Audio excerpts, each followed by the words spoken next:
Hello friend, this is Mukesh from Unacademy. आज हम अपने लेक्चर में सीखेंगे कंसोलिडेटेड सिंकिंग फंड क्या होता है। आपने इसका नाम सुना होगा, हाल ही में जो है काफ़ी चर्चा में भी रहा था कोरोना काल में। ठीक है, तो कंसोलिडेट सिंकिंग फंड क्या होता है? ये जो फंड है, ये कंसोलिडेट जो है सिंकिंग फंड, ये कौन रखता है, कैसे इसका मैनेजमेंट होता है, आज हम इसको पूरे अपने लेक्चर में पढ़ेंगे। आप सभी को पता है यूपी पीसीएस की और यूपी ट्रिपल एससी की अनअकैडमी पे जो है तैयारी कराई जाती है। आप जो है इसमें जुड़ भी सकते हैं। क्लियर? एक जो है आपका कॉम्बो ऑफर चल रहा है, जिसमें अगर आप 24 महीने का सब्सक्रिप्शन लेते हैं तो 3 महीने का सब्सक्रिप्शन आपको मुफ्त मिलता है, यानी 27 मंथ का आपका सब्सक्रिप्शन हो जाता है। अगर आपको मेरे से जुड़ना है तो आप MKS लाइव मेरा रेफरल कोड यूज़ कर सकते हो, जिसमें आपको 10% डिस्काउंट भी मिलता है। क्लियर? तो अब अपने आ जाते हैं लेक्चर पे। लेक्चर से पहले, ये आज 9 तारीख है, तो ये नए बैच कोर्स आज स्टार्ट हुए हैं, जिसमें हम प्रीलिम्स कम मेंस की पूरी तैयारी करा रहे हैं 2022 की। और जो है ये आपका 2021 का एक नया बैच आया, तो आप इनमें भी MKS लाइव रेफरल कोड से जुड़ सकते हैं। क्लियर? ठीक है, चलो भैया आगे चलते हैं। अब हम समझते हैं कि कंसोलिडेट सिंकिंग फंड क्या होता है। आपको जो है कंसोलिडेट सिंकिंग फंड को समझने के लिए कुछ चीज़ें समझनी पड़ेंगी। ठीक है, फॉर एक एग्जांपल लेते हैं कि जैसे मान लो आपने, ठीक है, ये आप हो, ठीक है, मैं हमेशा बच्चों के एग्जांपल से समझाने की कोशिश करता हूँ। मान लो आपने जो है 100 रुपये जो है किसी से उधार लिए। ठीक है, तो आपकी बोरोइंग क्या हो गई? 100 रुपये हो गई। हिंदी मीडियम वालों को भी समझ में आएगा। ठीक है, और स्लाइड मैंने हिंदी में भी बनाई है, तो आप लेक्चर में बने रहिए। तो जैसे मान लेते हैं आपने 100 रुपये की उधारी ली। क्लियर? और आपको ये पता है कि ये मैंने जो है 5 साल के बाद लौटाने हैं। टाइम पीरियड कितना है? 5 साल। 100 रुपये से समझते हैं। तो आप 5 साल के बाद इन 100 रुपये को लौटाओगे। ठीक है, अब 5 साल बाद क्या होगा आपको तो पता नहीं है। हो सकता है आपकी ऐसी कंडीशन हो, आप ये 100 रुपये भी ना लौटा पाए, आपके पास और भी ज़्यादा उधारी हो, तो आप ये 100 रुपये कहाँ से लाओगे? तो मैं आपको एक ऑप्शंस देता हूँ। मैं आपसे कहता हूँ कि जो आप क्या करते हो ना, जितना भी आपने उधार लिया है उसका 1%, 2% या 3% आप कहीं पे जमा करके रखिए। यानी कि क्या होगा कि अगर 100 का 3% भी लें तो 3 रुपये हो गए, यानी कि आप 3 रुपये जमा करोगे हर साल। 5 साल में आपके कितने रुपए हो जाएंगे? 15 रुपये। 3 पंजे 15, यानी कि जब आपका 5वां साल आएगा तो 15 रुपये तो आपके इस झोले में ही बन गए। यानी कि इसमें आपको मात्र कितने रुपए मिलाने पड़ेंगे? 85 रुपये मिलाने पड़ेंगे, और आप अपना उधार चुका सकते हो। ठीक है ना?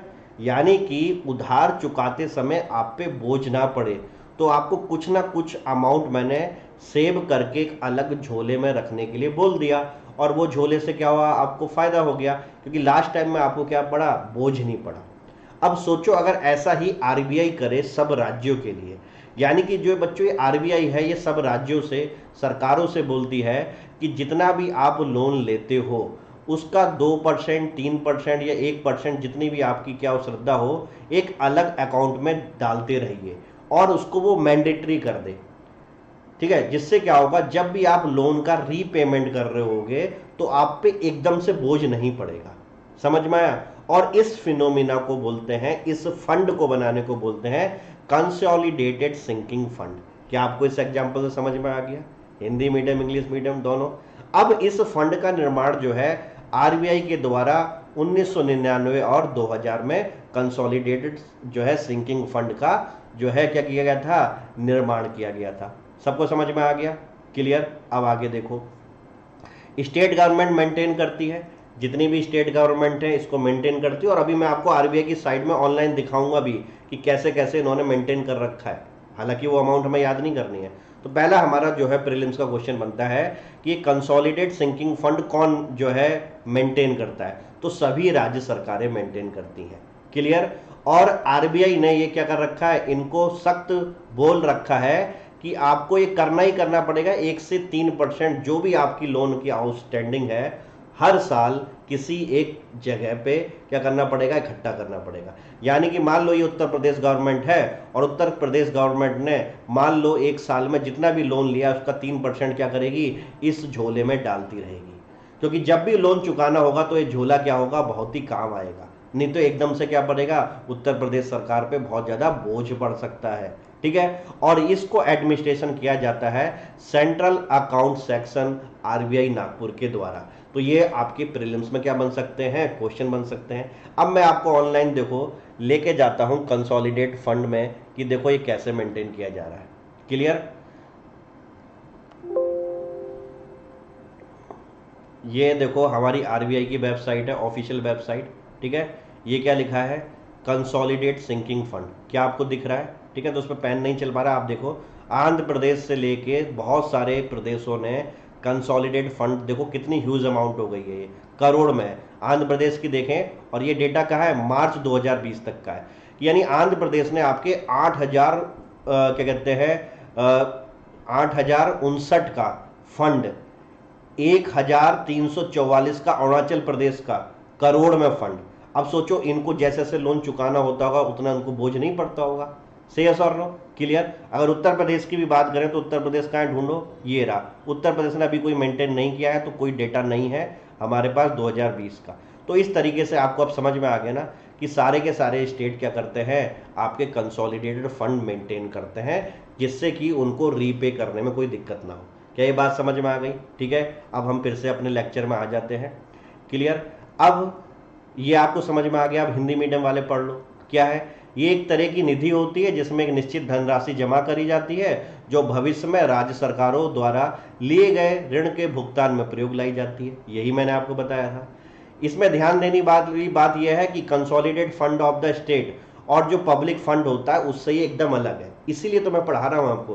नहीं तो आपने देखो कंसोलिडेट फंड ऑफ इंडिया पढ़ा होगा, कंसोलिडेट फंड ऑफ स्टेट पढ़ा होगा, पब्लिक फंड पढ़ा होगा, ठीक है। इन सबसे इंटायरली डिफरेंट है, उसका इससे कोई लेना देना नहीं है। क्लियर? और इसका सीधे से सीधे जो है संधारण किसके द्वारा किया जाता है, आरबीआई के द्वारा। यानी आरबीआई क्या करती है, इसको मैनेज करती है। अब मजा आ रहा है हिंदी मीडियम वालों को भी समझने में? तो छोटी छोटी टॉपिक हैं जो आपको समझ में आएंगे।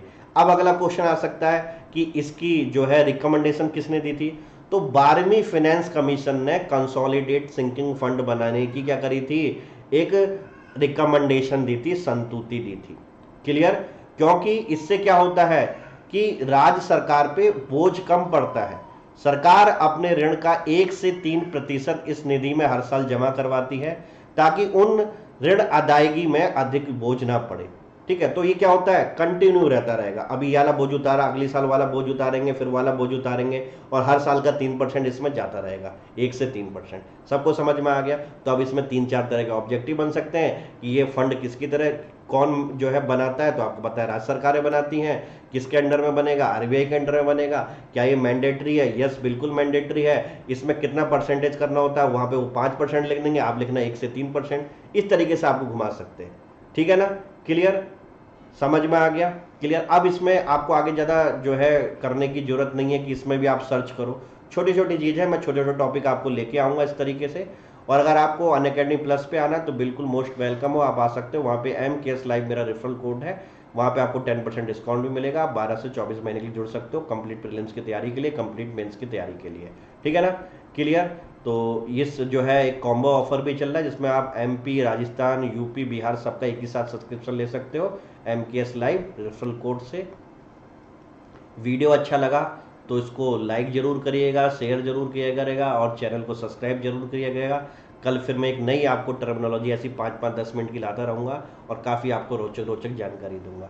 थैंक यू वेरी मच, और प्लीज़ सब्सक्राइब जरूर करिएगा, शेयर जरूर करिएगा, और अगर कुछ भी अभी भी क्या है कन्फ्यूजन है तो कमेंट बॉक्स में जरूर लिखिएगा कि कंसोलिडेट सिंकिंग फंड समझ में आया कि नहीं आया। Clear? Thank you very much, have a good day and God bless you.